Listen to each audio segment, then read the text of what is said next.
botella de agua. La botella de agua, pues ahora se lo digo. No te preocupes. Sí, total. A ver si empiezas. ¿Ya?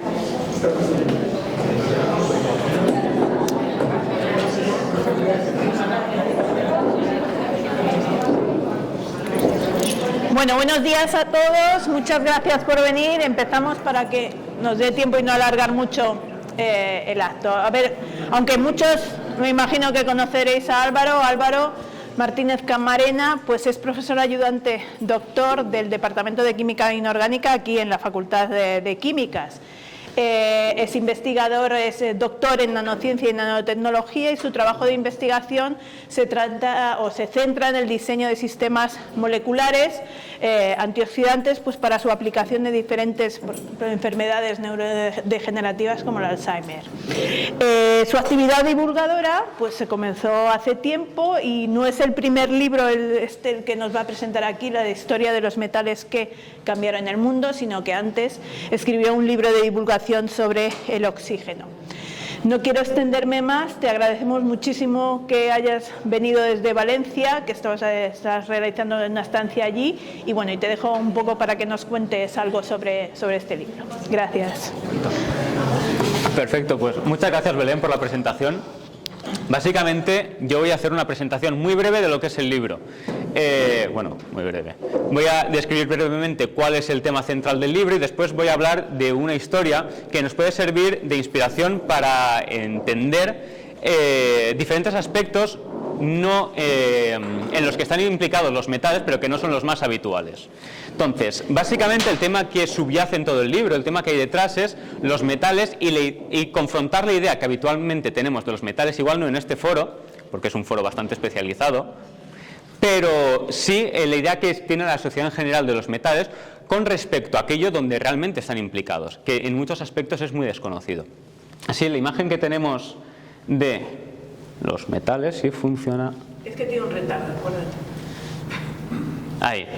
Habitualmente la imagen que tiene la sociedad de un metal, la primera imagen que nos viene a la cabeza cuando pensamos en el concepto de metales, básicamente esta, que es un objeto más o menos duro, es el estado de valencia cero de estos elementos, ¿vale? Es el estado metálico. Es decir, son materiales más o menos resistentes que destacan por su conductividad eléctrica, térmica y por sus propiedades mecánicas. Esta es básicamente la idea que tenemos de los metales. Lo que habitualmente no tenemos en la cabeza, no contemplamos, son todo el resto de aspectos donde están implicados estos metales. Y es que los metales, en sus diferentes estados de oxidación, tanto cero como en diferentes valencias, están implicados en el arte. No pensamos en Goya cuando pensamos en los metales, pero aquí también hay metales. No pensamos en la biología muchas veces, y mucho menos en las bacterias. Y aquí hay metales. No pensamos en Trump y la política. No pensamos en Trump, la política geopolítica, cuando pensamos en metales, en mapas interestelares, mapas dirigidos a civilizaciones alienígenas. No pensamos tampoco en pseudociencias y pseudoterapias, como es la hipnosis. No pensamos tampoco en mitos primigenios de otras culturas o incluso de nuestra propia cultura. Y tampoco pensamos en propiedades especiales más allá de las evidentes de estos metales. Pero la cuestión es que este tipo de elementos están detrás de todas estas circunstancias y están detrás de muchísimas disciplinas que no son evidentes. Por ejemplo, arte, política, biología y demás. La idea que hay detrás del libro es esta: es coger a través de 7 capítulos 7 elementos metálicos y profundizar en las diferentes áreas de conocimiento, como y el arte, el estaño y la política, etcétera, etcétera. Entonces, lo que voy a hacer a continuación es introducir una breve historia, más o menos, sobre la implicación de un elemento que todos conocemos bastante bien, pero es una implicación en la que no estamos habituados. Es el hierro. El hierro es un elemento que conocemos todos de sobra, pero las consecuencias culturales de este elemento han sido bastante particulares y bastante desconocidas en muchos casos. Entonces, para empezar con esta historia, tenemos que fijarnos en esta pulsera. Esto es una pulsera, o un tipo de pulsera que no sé si muchos de vosotros conoceréis. Son las Raima. Yo creo que aquí, igual los más jóvenes no las conocen.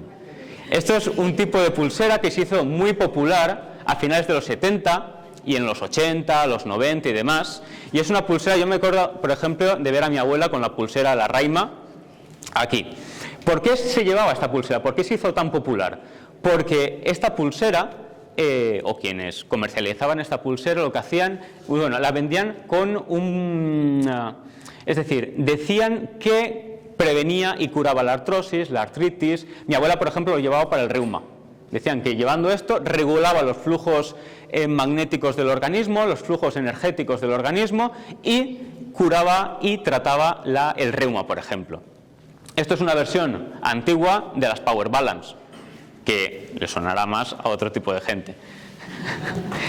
Y las Power Balance básicamente es lo mismo. Son pulseras que tú te las ponías y que prometían ya no el artritis, ya no curar el reuma o la artritis, sino que estaban dirigidas a otro segmento de la población, o una población más joven.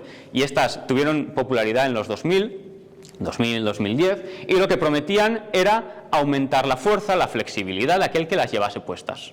Vale. El concepto que subyace en todas estas pulseras es el mismo. Y sugiere una pregunta, y es si todas estas propiedades tenían algo de sentido. Es decir, estas pulseras causaban algún tipo de efecto respecto a la fuerza, respecto a la artritis, etcétera, etcétera. En este foro, la respuesta más evidente es que no. ¿Vale?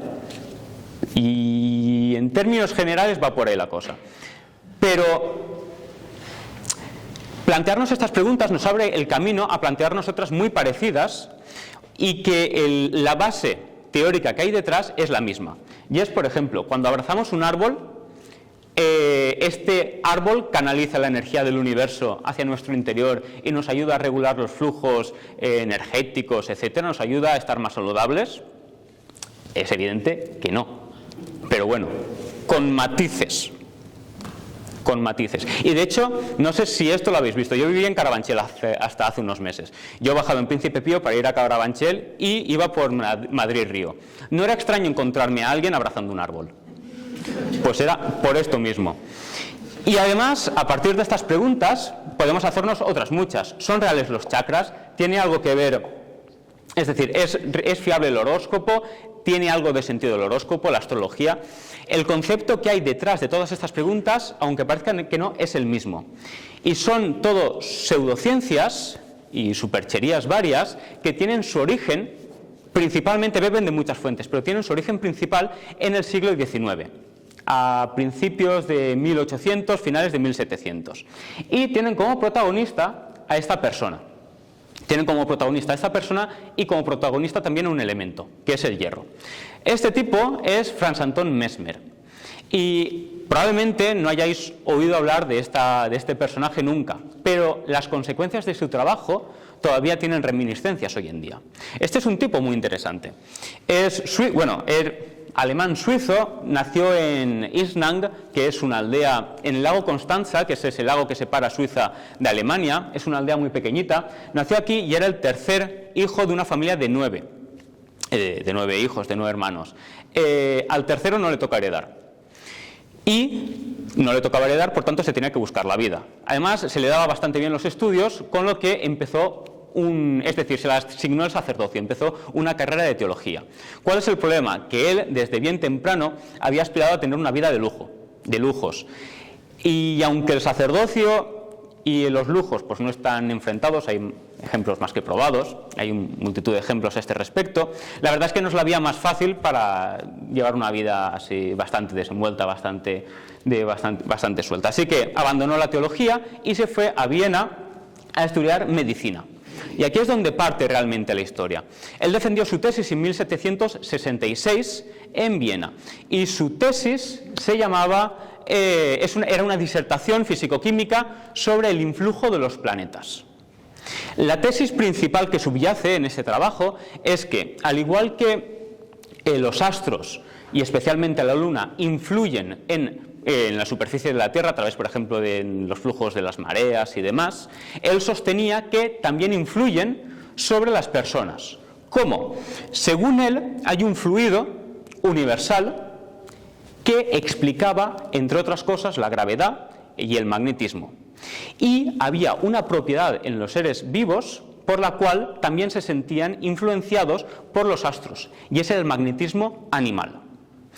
Entonces, un desajuste de ese fluido o de esos fluidos internos a través de los astros o de cualquier otra circunstancia era lo que generaba las enfermedades. Por tanto, regulando de nuevo esos flujos de magnetismo animal, regulando esos flujos, lo que hacíamos es tratar las enfermedades. Bien, este era el planteamiento. ¿Qué sucede? Él en su...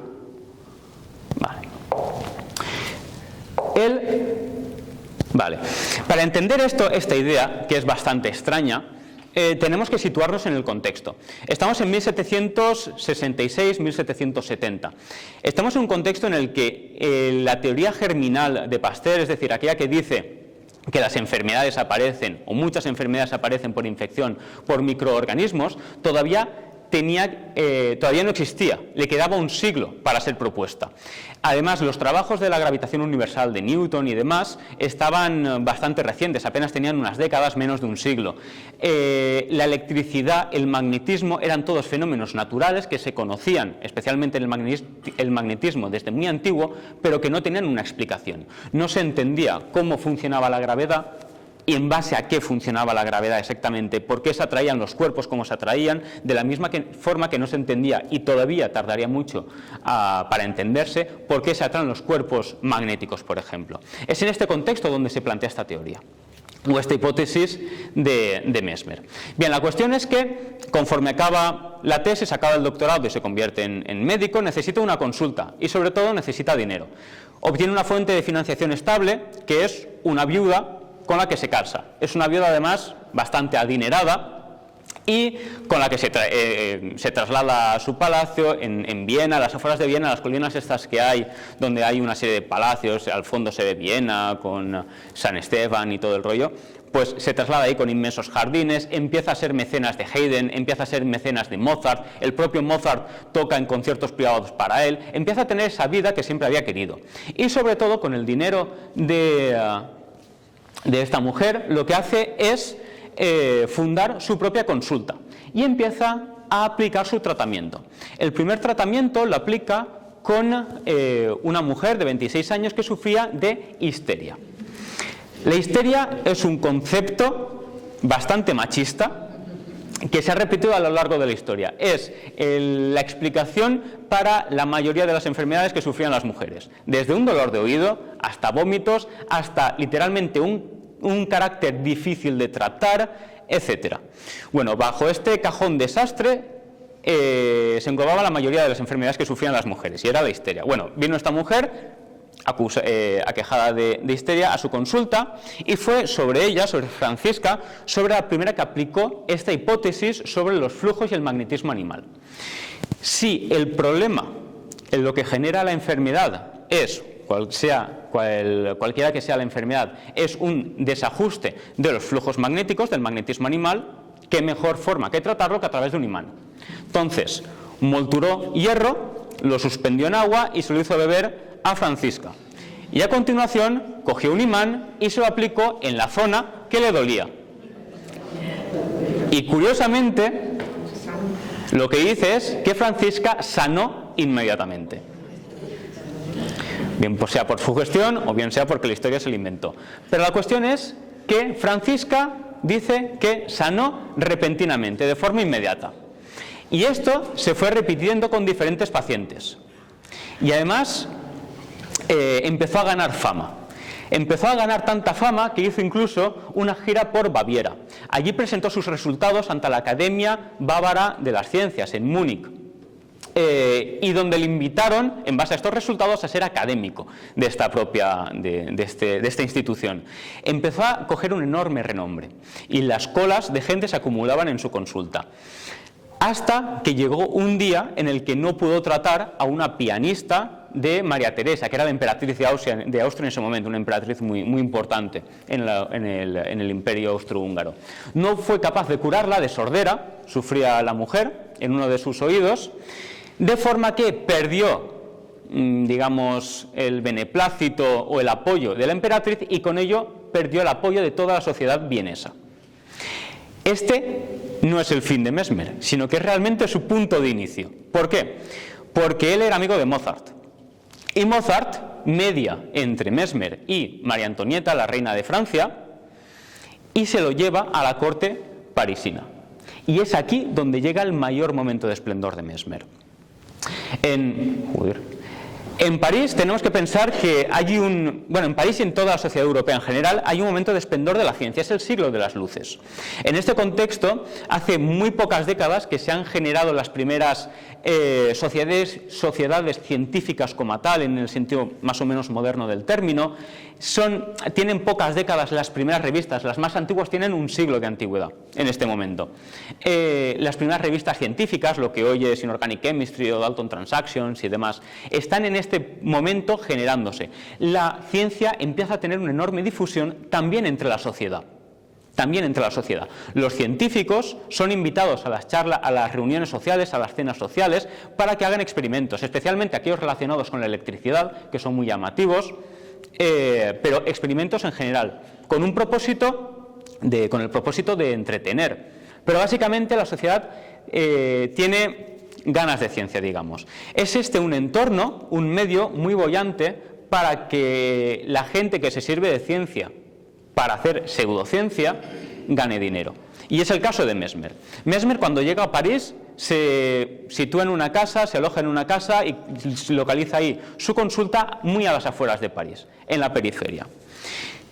Ella traía fama consigo de Viena y empieza a acumularse la gente, mucho más de lo que había hecho en Viena.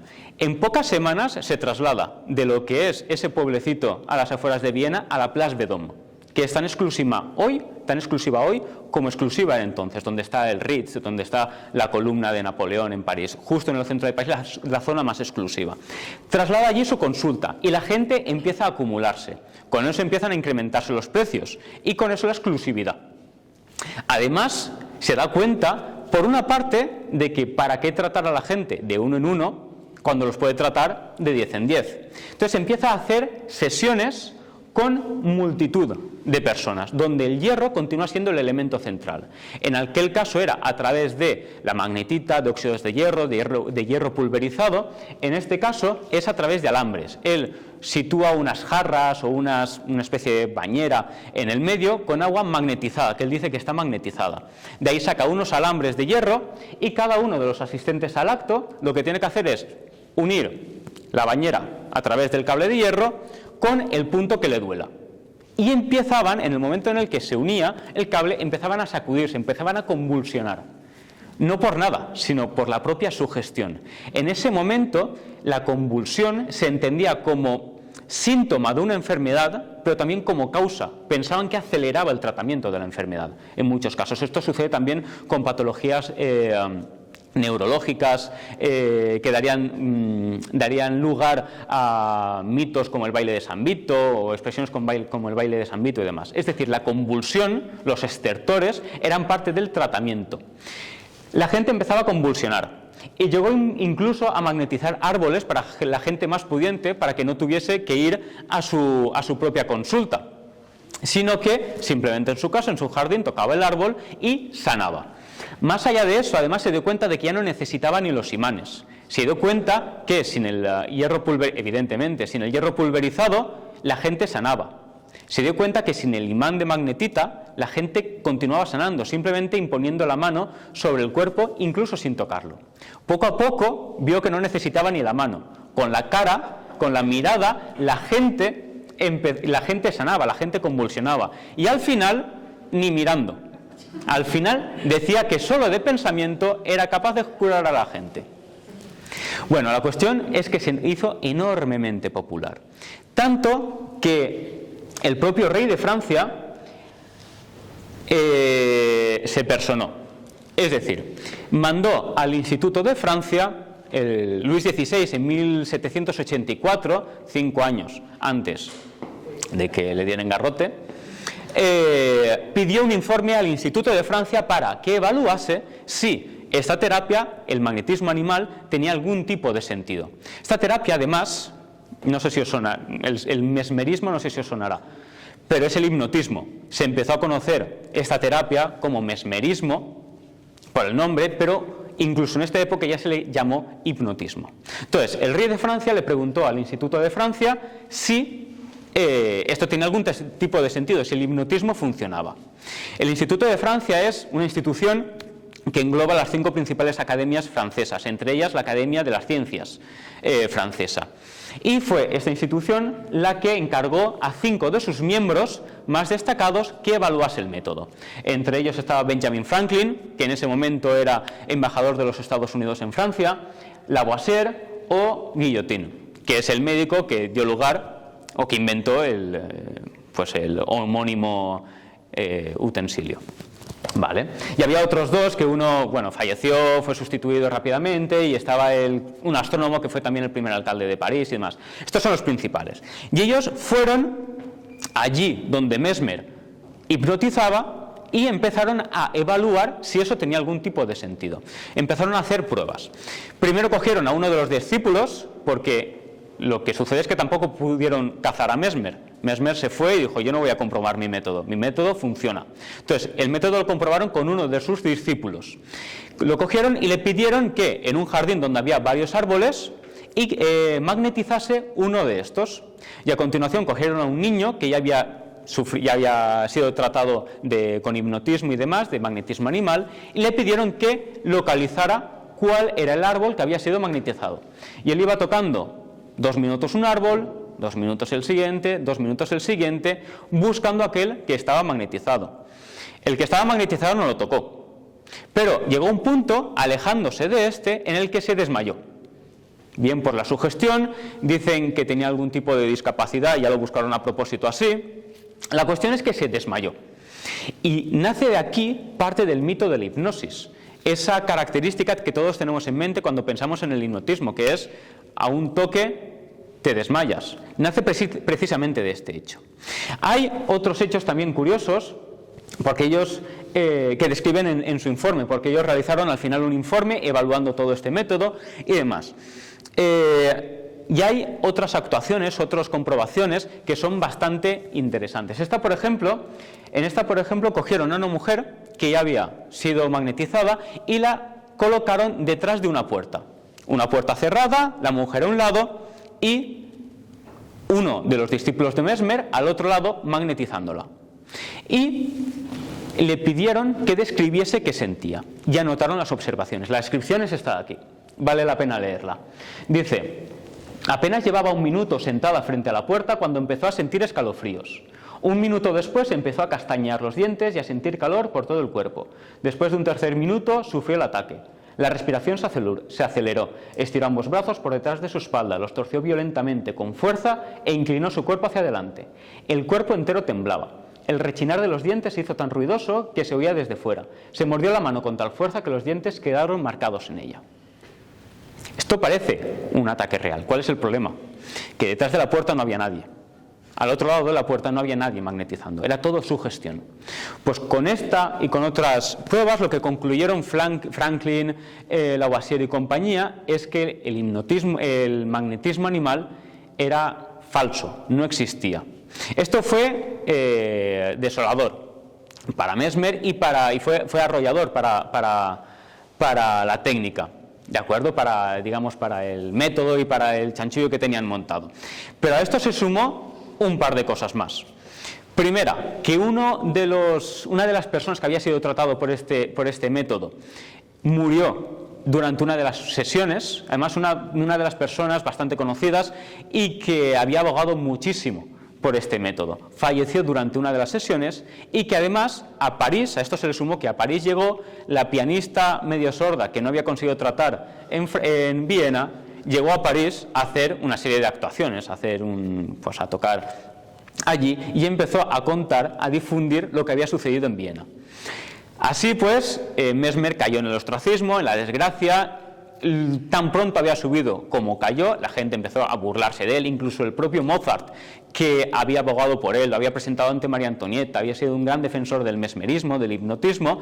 Incluso él se burla del mesmerismo en su ópera Così fan tutte, donde coge una pareja de enamorados, toman un veneno que es un veneno falso, y hay una señora que, burlándose de ellos, los trata pasándoles un imán por la cabeza y ellos de repente piensan que se han curado. Incluso Mozart, el que había sido su amigo y su valedor, se burla de él. Finalmente, Mesmer se marcha de París, ya estamos además en los años 90, se marcha de París, se va a Prusia, lo intenta de nuevo, pero nunca repetirá su éxito. Fallece finalmente en el 1815, en un pequeño pueblo del sur de Alemania, olvidado. Esta es la historia del magnetismo animal y de la hipnosis, de cómo nace la hipnosis a partir de las propiedades desconocidas o inexplicables en aquel momento de un elemento químico como es el hierro y sus óxidos. Pero es muy interesante entender que realmente, aunque todo esto del hipnotismo evidentemente es una pseudociencia y no tiene un carácter real y demás, lo que había era una somatización y una sugestión por parte de los pacientes. El propio Mesmer, cuando iba a actuar, cuando iba a sanar, aparecía en la penumbra, vestido con un batín de seda morada, en una época en la que la seda morada y especialmente el color morado no era nada fácil de conseguir, en una sala, como digo, en la penumbra, toda rodeada de espejos, es decir, él favorecía esa sugestión. Evidentemente, todo esto del mesmerismo, el hipnotismo, etcétera, es falso, no tiene una base, una explicación científica como tal, no tiene un efecto como tal, pero nos sirve para ver cómo este elemento, el hierro, ha influenciado tanto la cultura, pero además nos sirve como punto de inicio, y es lo que hago en el libro, sirve como punto de inicio para entender y intentar explorar lo que es el magnetismo en los seres vivos. Que, aunque el mesmerismo no funciona, el magnetismo animal no existe, sí que existe la magnetorrecepción. Y eso sucede, por ejemplo, en muchísimas bacterias, en aves, migratorias y demás. Pero eso está en el libro y si no lo podemos discutir ahora. Pero nada, hasta aquí. Muchas gracias.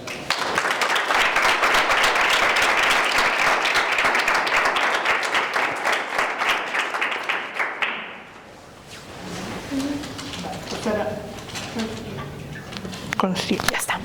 Pues ahora, si quieren, nos vamos a sentar aquí un ratito para hablar del libro y, bueno, si alguien quiere hacerle una pregunta a Álvaro, pues sin problema. Yo también tenía, simplemente para que estuviera de fondo. Yo sí que quería comentar una cosa, porque es verdad que lo del mesmerismo te suena mucho a la época del romanticismo oscuro y demás. Yo recuerdo que hay un caso, a mí me encanta Edgar Allan Poe, y Edgar Allan Poe tiene el caso del verdadero, la historia del siglo de Valdemar, que precisamente es ahí el mesmerismo se aplica muchísimo. Y verdaderamente, claro, es que eso realmente en ese momento pues podría ser circunscrito a una ciudad pero claro, si ahora hay redes sociales y encima hay pseudociencias, pues todavía la cosa es muchísimo peor. Realmente los libros han hablado muchísimo del mesmerismo. Sí, es que parte del hipnotismo, más allá de lo que sucedió en París o en Viena en esta época concreta, gran parte de la fama del hipnotismo y demás viene en el siglo XIX, especialmente, y a finales del siglo XIX con el romanticismo, tanto en libros como posteriormente en el cine. Y es de ahí donde parte gran parte de la fama de este método, digamos. Bueno, has hablado precisamente del capítulo, pues el del hierro, que es uno de los que más me ha gustado a mí del libro, aunque no es la única historia que, bueno, como reza su título, el título del libro, que cuentas en el libro. Yo solamente he ido pues cogiendo algunas cositas de cada. Mira, darle a la flecha esta porque me parece a mí que... Pues una de las historias que también me ha gustado mucho es cómo consiguieron hurtar pues estos premios, las medallas del premio Nobel que le dieron a Max von Laue y James Franck, que estaban perseguidos por los nazis, cómo consiguieron Bohr y Hevesi ocultarlo. Si quieres cuentas un poquito, brevemente de qué es lo que hicieron, porque aquí la química también tiene un gran papel. Sí, tiene mucho que ver. Bueno, básicamente los premios Nobel son unos premios que físicamente están hechos de hierro. de hierro no sé si es de 22 quilates, es hierro bastante puro. Entonces, bueno, la cuestión es que por cuestiones políticas durante el Tercer Reich en Alemania, primero a los premios Nobel que ya tenían Nobeles les pidieron que los devolviesen, y a los premios Nobel, aquellas personas que fueron galardonadas con un premio Nobel, les pidieron, digamos, amablemente, que los rechazasen. Aún así había muchísima gente que, por cuestiones ideológicas, etcétera, bien por ser judíos, bien por ser de izquierdas, etcétera, o comunistas y demás, se oponían a este régimen, al régimen del Tercer Reich, y, entre otros motivos, o entre otras cuestiones, no quisieron devolver las medallas y huyeron del país. ¿Cuál es la cuestión? Huir del país, especialmente cuando empezó la Segunda Guerra Mundial, con las medallas de oro, era bastante peligroso. ¿Por qué? Porque además de por cuestiones de ideología, esta gente podía ser perseguida por exportar oro, por sacar oro del país, que esto en periodo de guerra, y especialmente en Alemania, estaba prohibido. Entonces lo que hicieron es huir del país, exiliarse, y se exiliaron al Instituto de Bohr, en Dinamarca. Entonces, allí llevaron sus medallas de oro. Pero con la explosión de la Segunda Guerra Mundial y con la invasión de Dinamarca, lo que sucedió es que los nazis llegaron a Copenhague, donde estaba este instituto, e invadieron el instituto. ¿Vale? Entonces, una cosa es huir de Alemania a Dinamarca con medallones de Nobel. Pero otra cosa es huir de Dinamarca hacia Suecia o hacia Inglaterra con esos medallones que no son pequeños y son bastante llamativos. Entonces lo que hicieron es, primero, decir que no se los podían llevar, no los podían sacar otra vez del país, de Dinamarca, y por otra parte decidieron que tampoco se los podían quedar los nazis, que estaban pues eso, saltando la propia ciudad y el propio instituto, porque además esto no sucede con semanas de antelación previendo la invasión, esto sucede cuando las tropas nazis ya están entrando en la ciudad, y lo que hacen es decidir cómo esconder, es decir, no se lo pueden llevar, no pueden dejar que esos premios Nobel se los queden los nazis, por tanto hay que esconderlos. Si los dejas bajo tierra o escondidos en algún sitio como tal, eso se va a encontrar muy fácilmente, porque además tampoco sabes cuándo vas a regresar. Por tanto, lo que decidieron fue disolver el oro. El problema es que el oro no es fácil de disolver, porque una de las propiedades fundamentales y características del oro es que es un metal noble que no reacciona prácticamente con nada. Reacciona con sales de cianuro, que es el método principal de extracción del oro hoy en día. Reacciona con mercurio, o tampoco parece muy interesante hacerlo con mercurio. Lo que hicieron fue disolverlo con aqua regia, que es una disolución de clorhídrico con nítrico, que a través del poder complejante de los cloruros y del poder oxidante del nítrico lo que hace es disolver al oro. Y disolvieron las medallas de oro, las dejaron en el propio instituto en forma de disolución, una disolución además naranja, bastante llamativa, pero que cuando la ves no sospechas que eso es oro. Las dejaron allí, y cuando al cabo de los años, acabó la Segunda Guerra Mundial, volvieron al instituto, vieron que continuaba el Erlenmeyer con la disolución de oro de los dos premios Nobel. Eso básicamente lo que hicieron fue volver a reducirlo, fundirlo, se lo llevaron a Suecia para que la Academia Sueca volviese a fundir los premios, y en un acto en los años 50 creo que fue, se le devolvieron en realidad una mezcla de ambos medallones Nobel, porque al final se los devolvieron a sus dueños, y así fue como evitaron que esos Nobeles cayeran en manos de los nazis. Vale, muy bien. Y luego pasamos al cobre. Bueno, ya en el cobre Vale. Ya en el cobre, más que el descubrimiento de lo que es el elemento en sí, hablas de que lo importante para la humanidad fue desarrollar lo que es la metalurgia, la forma de poder obtener estos metales. Es así, ¿no? Lo que marcó sí. esta diferencia. Claro, efectivamente. Pero a diferencia de lo que puede parecer, es decir, al final la metalurgia, ya no el propio descubrimiento del cobre, que de por sí fue interesante, supuso un avance y demás. De hecho, el cobre tiene una edad a su nombre, que es la edad del cobre. Lo que es interesante sobre todo es el descubrimiento del bronce, la generación de bronce por muchas cuestiones. Primeramente, porque en el sentido práctico, al generar bronce, el bronce es un material bastante más resistente y demás que el cobre. El cobre se dobla con bastante facilidad. Con el bronce lo que ganamos en función de la proporción de estaño que tenga el cobre o la aleación, lo que ganamos es mayor o menor dureza, mayor resistencia a la deformación, maleabilidad y demás. Lo que sucede es que generamos mejores herramientas.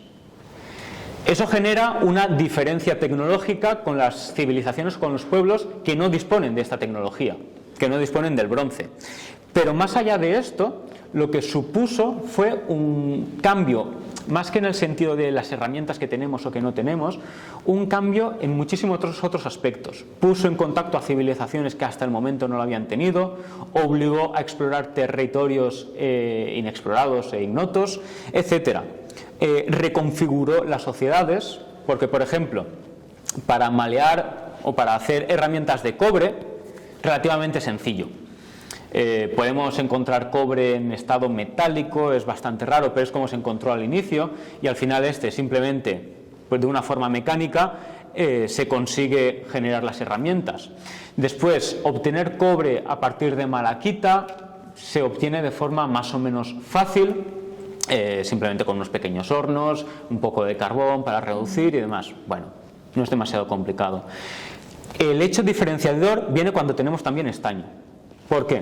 Por una parte, obtener el estaño de la casiterita, mezclarlo con el cobre, identificar los minerales donde tenemos cobre y sobre todo donde tenemos estaño, mezclarlos en la proporción adecuada. Esto lo que obligó es que los pueblos tuviesen o dentro de la población que había dentro de las sociedades, hubiese una especialización y parte de esa población fuese necesaria y tuviese unos conocimientos que las diferenciase del resto de la población.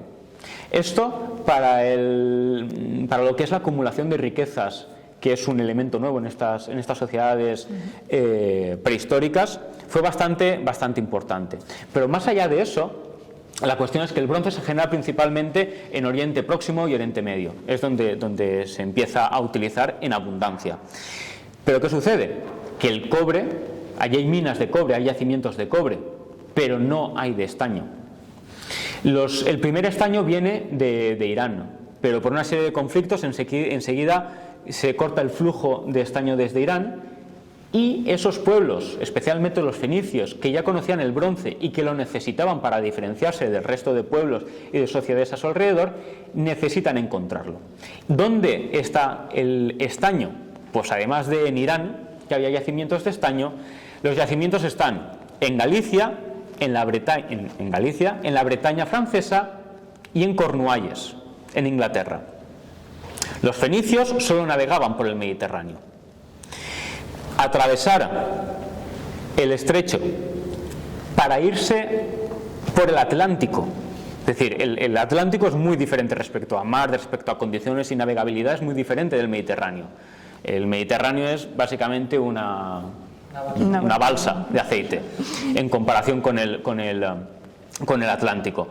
Ellos no eran capaces de ir hacia las casitérides, que llamaban, porque era donde estaba la casiterita. Entonces, eso los obligó a entrar en contacto con otros pueblos y a comercializar. Gran parte de esa expansión de los fenicios, especialmente por la península ibérica, etcétera, tiene que ver con ese comercio con el estaño. Ellos entraron en contacto con los tartesios, que era un pueblo que era oriundo de Sevilla, Huelva, parte del sur de Portugal actual, y comercializaron con ellos. Pusieron en contacto civilizaciones y culturas muy distintas. Eran estos pueblos los que primero iban, porque estos sí que eran expertos navegadores, navegantes, iban a Galicia, a la Bretaña francesa o a Cornualles, sacaban esa casiterita, se la vendían a los fenicios y estos se lo llevaban para hacer bronce. Y de hecho, cuando siglos después, porque este comercio primero es de los fenicios, después se traslada a Grecia, son los griegos los que comercializan y demás.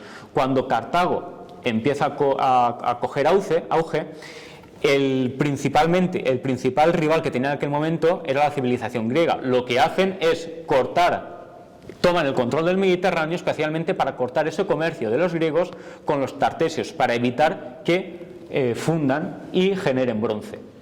Entonces ellos lo que hacen, los griegos, es generar una ruta comercial a través del interior de Europa para obtener ese estaño, para que veamos la importancia del estaño, más allá de sus propiedades mecánicas puramente y el avance tecnológico que supuso, sobre todo la especialización dentro de las sociedades y eso, el comercio y el contacto entre pueblos que generó.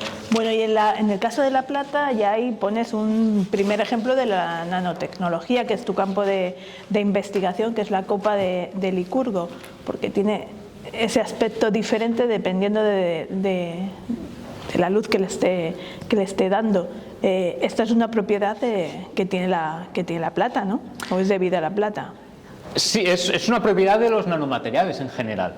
Esta es una copa muy especial porque es de época romana. No me acuerdo exactamente si es de antes. Es de alrededor del nacimiento del Era Común, un siglo arriba, un siglo abajo. Pero es un trabajo de nanotecnología. Solo que es nanotecnología fortuita. Evidentemente, la nanotecnología no se conocía y no se hace a propósito. Solo que cuando se genera el vidrio, dentro de este vidrio, de forma intersticial, probablemente por contaminación de laboratorio, se quedaron incrustadas nanopartículas de plata. Entonces, la plata, igual que el oro, igual que muchísimos materiales, cuando está en tamaño nanoscópico, cambia sus propiedades. En este caso, la plata lo que tiene es resonancia de plasmón, o muestra un comportamiento de resonancia plasmónica.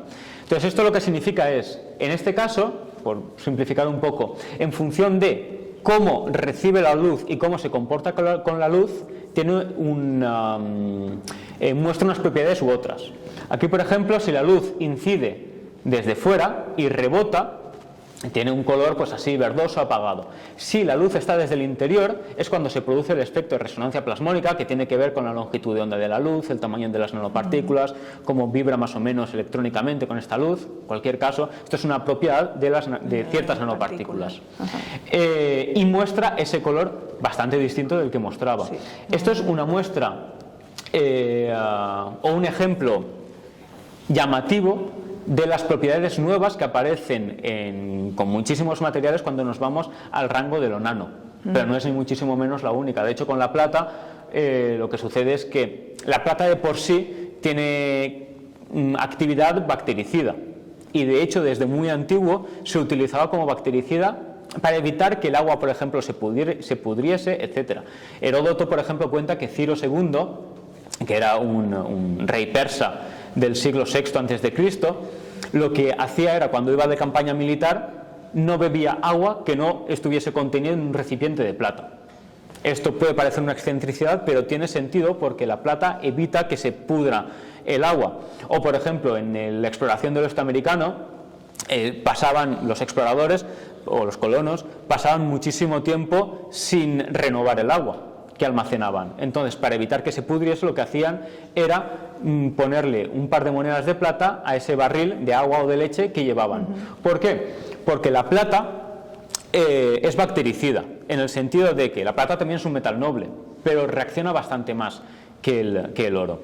La plata se disuelve más o menos muy lentamente, se oxida y se disuelve lentamente, pero en forma de iones plata más.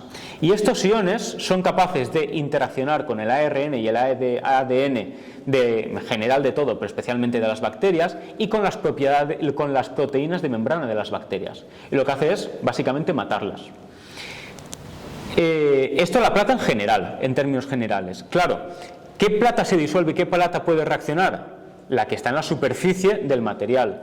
Cuando nos vamos a materiales nanoscópicos, que están en la escala nanoscópica, claro, la superficie de este material aumenta de forma exponencial. Por tanto, la efectividad de estos materiales es muchísimo mayor. La plata es mucho más bactericida, por decirlo de alguna forma, cuando estamos en términos de la escala nanoscópica. Y en el caso del plomo ya te metes en lo que es el arte, porque ahí también la química tiene un papel muy importante y nos hablas del cuadro pintado por Goya, Saturno, en el que empleaba ese blanco de plomo, que es el albayalde, que se obtenía de las sales de plomo. Y eso podría explicar también que pues, la muerte de Goya llegó, pues parece ser, por un envenenamiento, lo mismo que a lo mejor le ocurrió en el caso de Van Gogh. También utilizaba en este caso otro colorante, que era el minio, pero formado por sales de plomo. Y eso es lo que explicaría entonces tantos envenenamientos que afectaban a los pintores de esa época. Hasta el siglo XIX la pintura era una profesión de riesgo, prácticamente. A partir del siglo XIX-XX se genera toda la industria química orgánica alemana y los pigmentos cambian. Se sustituyen por otras sales menos tóxicas, por moléculas orgánicas y demás, pero hasta ese momento la mayoría de los pigmentos eran sales metálicas, de cromo, de plomo, de hierro, etcétera, etcétera. ¿Qué sucede? Que muchos de estos elementos, sobre todo por acumulación, son tóxicos. En el caso del plomo, que tenemos el minio, tenemos el albayalde, tenemos muchos pigmentos muy importantes para la historia del arte, claro, el plomo es tóxico. Esto lo sabemos, y es tóxico por sí mismo, pero por acumulación. Es un metal pesado que no eliminamos con facilidad de nuestro organismo. Por tanto, todo aquel que ingeramos, o la mayoría de él, se irá acumulando y provocará trastornos neurológicos principalmente, además de otro tipo, que son los males denominados como saturnismo. El saturnismo viene precisamente del plomo. Saturno es el nombre del plomo en alquimia. Entonces, los males de plomo, las enfermedades derivadas del plomo son el saturnismo.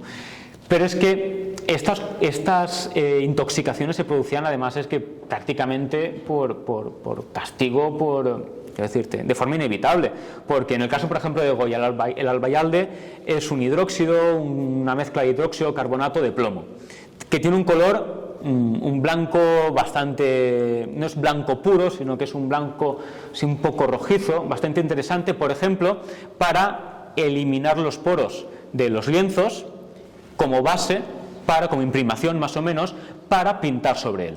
¿Qué sucede? Que la inmensa mayoría de los pintores generaban sus propios pigmentos, producían sus propios pigmentos.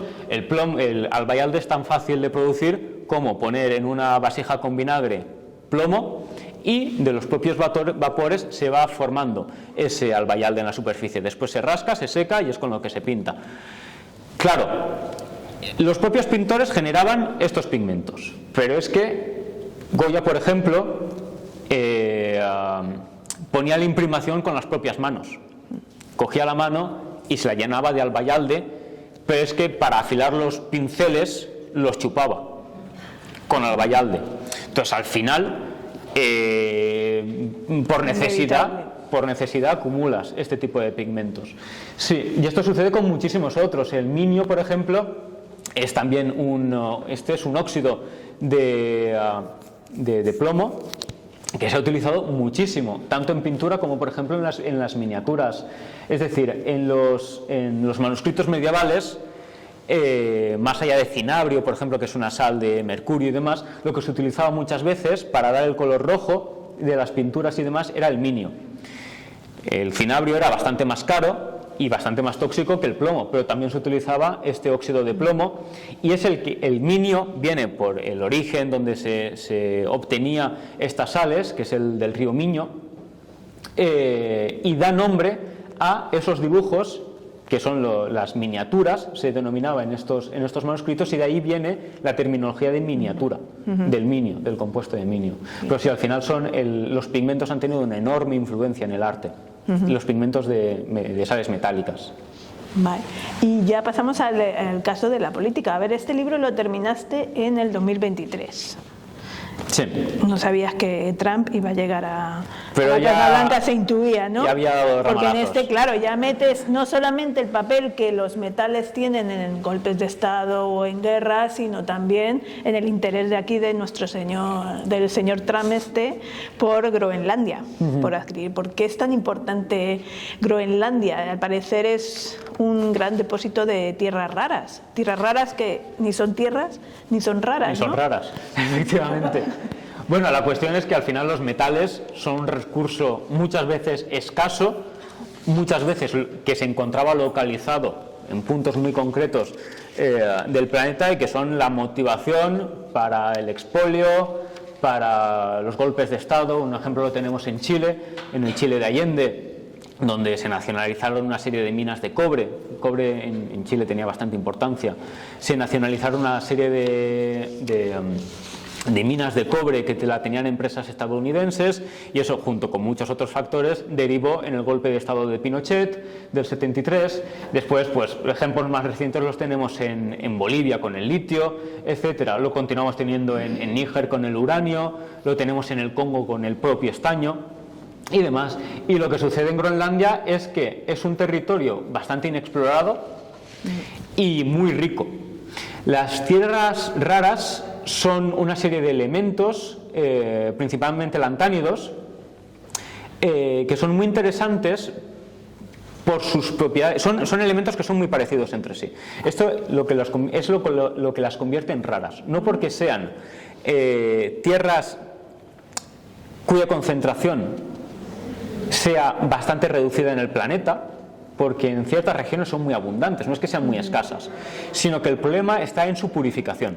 El problema de estos compuestos es que químicamente se comportan de una forma muy similar y habitualmente se encuentran muchos de ellos mezclados, de forma que allí donde se encuentran habitualmente no son capaces de purificarlos y son un elemento, bueno, y se tienen que exportar habitualmente a China, que es donde están las grandes purificadoras mundiales. Es prácticamente, creo que purificaba, no sé si era el 80%, 70-80% a nivel mundial.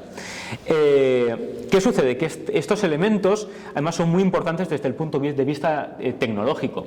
Desde los generadores por energía eólica hasta los teléfonos móviles, los motores eléctricos, todo esto tiene este tipo de compuestos, muchos de este tipo de compuestos, y sin ellos no puede funcionar como funcionan, porque muchos de ellos favorecen la miniaturización. Por ejemplo, el neodimio da lugar a imanes de una potencia que difícilmente de otra forma se puede conseguir en ese tamaño.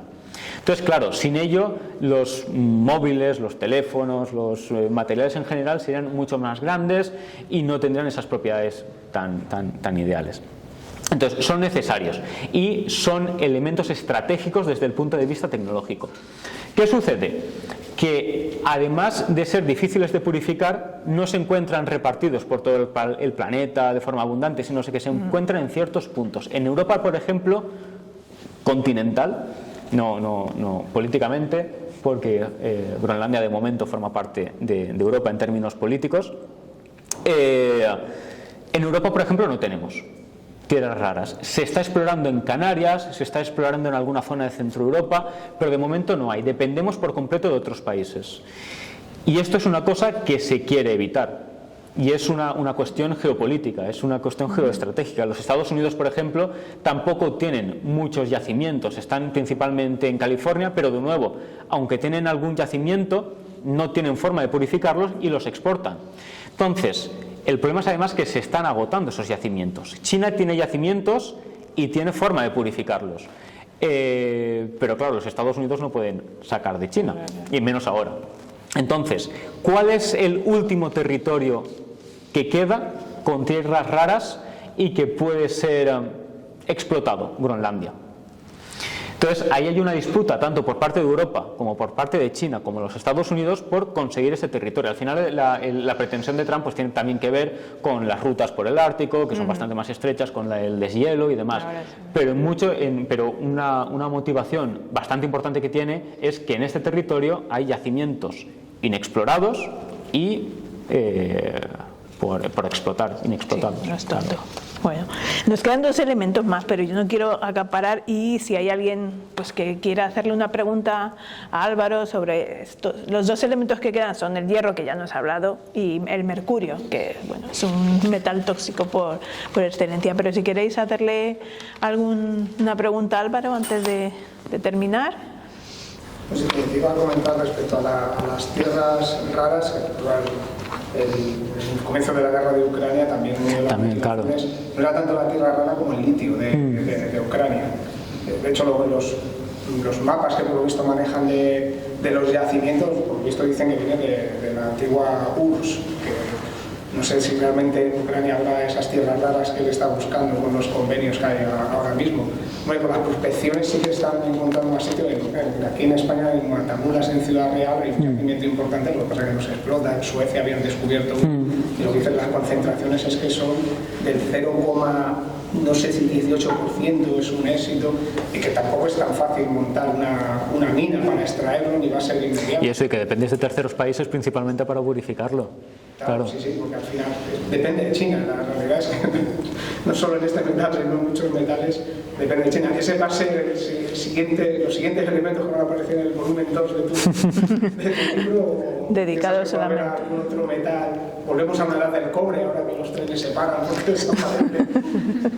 A ver, en realidad cogí estos elementos un poco de forma simbólica, porque son los 7 primeros elementos que conoció la humanidad. Pero de hecho en este capítulo del estaño hablo del litio, y dedico un apartado entero al litio, del uranio, hablo de las tierras raras, etcétera. Pero se pueden hacer infinitos volúmenes prácticamente.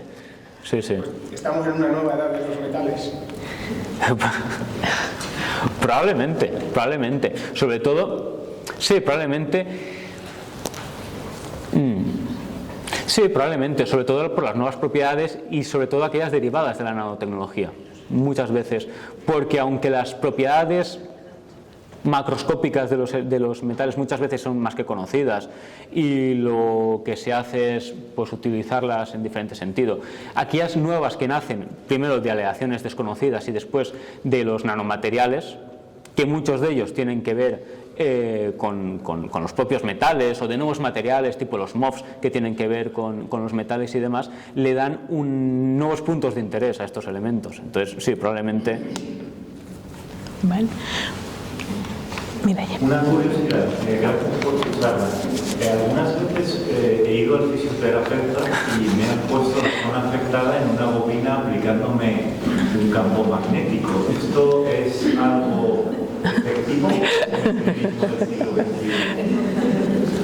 Porque no le encuentro ninguna explicación. Pero sin corriente eléctrica, es decir, sin corriente aplicada a ti. Un cable en espiral con Sí. corriente, no sé si alguno de vosotros habéis estado, y es habitual que parte de la sesión de la fisioterapia sea pues el masaje, etcétera, pues te aplican, también a veces cargas eléctricas, te dan allí pellizcos, pero también un campo magnético. Entonces, esto último, claro, igual todavía las sugestiones. Probablemente. Pero es igual que el Reiki y todo esto también viene en gran parte de esto. Yo no soy médico, no te voy a dar una respuesta contundente. Respecto a las cargas eléctricas, a las descargas eléctricas, sí, al final tiene que ver con los músculos, con los nervios y demás, con la tensión de los músculos y demás. Pero aplicar campos magnéticos yo te diría que es para pasar el tiempo. Para que te relajes. Sí. Después de...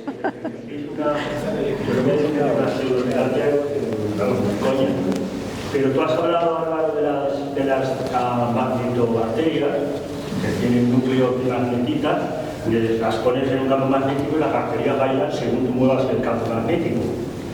Esto es así, esto lo podéis ver en cualquier vídeo en internet. Bueno, la ferritina tiene magnetita. Ahí lo dejo. O sea, que algo nos puede influir, ¿no? El magnetismo. Es que eso es un campo primero con bastantes intereses y bastante inexplorado. Respecto a lo de las bacterias es súper interesante, porque el hecho de que estas bacterias sean sensibles a los campos magnéticos tiene que ver con su supervivencia. Muchas veces son bacterias que son anaerobias y para sobrevivir, por tanto, necesitan que no haya oxígeno porque puede resultar, y de hecho resulta tóxico para ellas. Por tanto, ¿cómo huyen del oxígeno? Al final, en este tamaño microscópico, el efecto de la gravedad es despreciable. No se pueden guiar de la gravedad para saber lo que hay arriba y abajo. ¿Y por qué necesitan saber lo que hay arriba y abajo? Porque básicamente en una disolución la concentración de oxígeno es mayor en la superficie que en el fondo. Si ellas huyen del oxígeno y necesitan por tanto saber qué es lo que está abajo y qué es lo que está arriba, y no se pueden guiar de la gravedad como nos guiamos nosotros, lo que hacen es guiarse de los campos magnéticos. Entonces, esto no sé si en la siguiente diapositiva está la no sé. imagen. He puesto... No, es de las magnetitas. Bueno, pues hay, por ejemplo, imágenes muy chulas de bacterias donde se ve que en su interior, bueno, ellas tienen, algunas de estas bacterias tienen magnetita, y se ve como esta se forma una especie de hilos dentro de la bacteria que le ayuda a orientarse dentro de la disolución siguiendo el campo magnético de la Tierra. Y con esto, si está en el hemisferio norte, en función de si está en el hemisferio norte o en el hemisferio sur, que al final el campo magnético es inverso, se orienta hacia abajo o hacia arriba, huyendo o acercándose al oxígeno. Entonces esto es bastante interesante porque sí que existen organismos que se guían o se sirven del magnetismo, pero más allá, las abejas, por ejemplo, también, las aves migratorias, y esto es súper interesante porque aquí ya no hay metal, pero muchas aves migratorias, por ejemplo el petirrojo europeo creo que se guía del magnetismo para migrar. En los ojos esta ave tiene en los receptores de la luz, tiene diferentes mecanismos, pero uno de ellos es el criptocromo 4, que es una proteína que al recibir luz se excita y es el principal conversor de el input, digamos, visual, es decir, de la luz, en información que se transmite de forma eléctrica a través de los nervios al cerebro. Es el principal conversor. Bueno, pues este criptocromo 4 de este tipo de aves funciona bastante mejor cuando hay un campo aplicado sobre él y en función del campo. Es decir, la visión es más eficaz en el momento en el que se aplica un campo con una dirección concreta sobre este compuesto. Así que el petirrojo lo que utiliza, o este criptocromo lo que utiliza, es el campo magnético de la Tierra para orientarse. Allí donde están los haces de campo magnético, en función de la dirección del campo magnético, el criptocromo 4 funciona mejor, la conversión de información visual en información eléctrica es más eficaz y esa zona la ve iluminada. Entonces sabe hacia dónde dirigirse. Aquellas zonas donde el campo magnético es perpendicular y demás, no es tan eficaz la influencia sobre esta proteína y la visión es peor, es bastante peor. Entonces, esto también se produce, el magnetismo también, hay animales magnetorreceptores, por ejemplo las palomas también. Esto en humanos todavía está por ver. Bueno, que se han descubierto nanopartículas magnéticas en el cerebro, ¿no? Efectivamente, pero hay estudios a favor y estudios en contra. Hay estudios en que tú metes a una persona en una habitación absolutamente cerrada, absolutamente aislada de estímulos, y lo que aplicas es un campo magnético externo, bastante intenso, y le pides que diga en qué dirección está.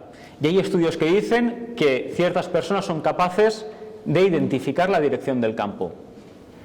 Son unos pocos estudios, no son demasiado reproducibles, las condiciones tampoco están muy claras. Después hay otros estudios que encontraron esto en los primeros estudios, creo que son de los años 70, me parece, en que investigando unos enfermos de Alzheimer, lo que vieron es que en el cerebro había una serie de nanopartículas de magnetita. Y esto es muy extraño, porque al final, si tienes nanopartículas de magnetita, puede ser de forma fortuita, puede ser por contaminación, o pueden ser porque realmente tenemos una especie de orientación o de sentido es decir, que, no sé, sentimos de alguna forma el magnetismo aunque no seamos conscientes. Entonces lo que hicieron fue comenzar a investigar esto, y lo que se dieron cuenta utilizaron cuchillos de cerámica, lo hicieron en una instalación en mitad de un bosque para evitar contaminaciones y demás. Lo que se dieron cuenta es que estas nanopartículas de magnetita provenían de la polución de las ciudades.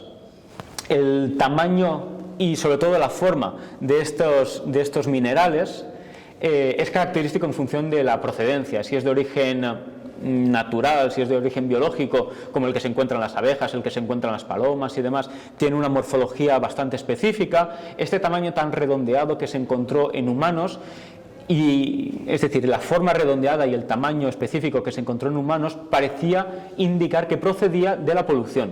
de la polución pues que estamos respirando en las ciudades. Entonces, lo que al principio parecía que sí, magnetorecepción, después parecía que no. Entonces, no hay pruebas concluyentes. Esto, de todas formas, se utiliza muchísimas veces de nuevo en pseudociencias y en pseudoterapias, muchas veces relacionadas con las antenas de 5G, etcétera, etcétera. Pero bueno. Bueno, ¿alguna pregunta más? José María me ha pensado lo del elemento que te quedaría o el metal que te quedaría por hablar en este libro, pero entiendo que hay varios. Entonces, ¿estás trabajando en algo más actualmente o estás más centrado en la investigación y en la docencia? Son compatibles. Ahora estoy trabajando en otro libro, pero este ya no es de metales, sino que es de arte.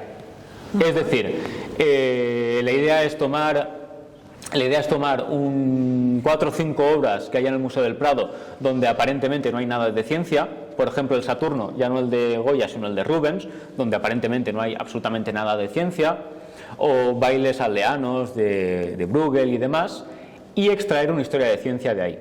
Y hay historias muy interesantes. La de Saturno tiene que ver con la astronomía de mediados del siglo XVI. La de las fiestas aldeanas tienen que ver con patologías y neurociencia, etcétera. Entonces, eso es en lo que estoy trabajando ahora. Esperaremos a que lo publiques para leerlo. Así que muchas gracias por venir de nuevo y muchas gracias a todos vosotros por asistir al acto.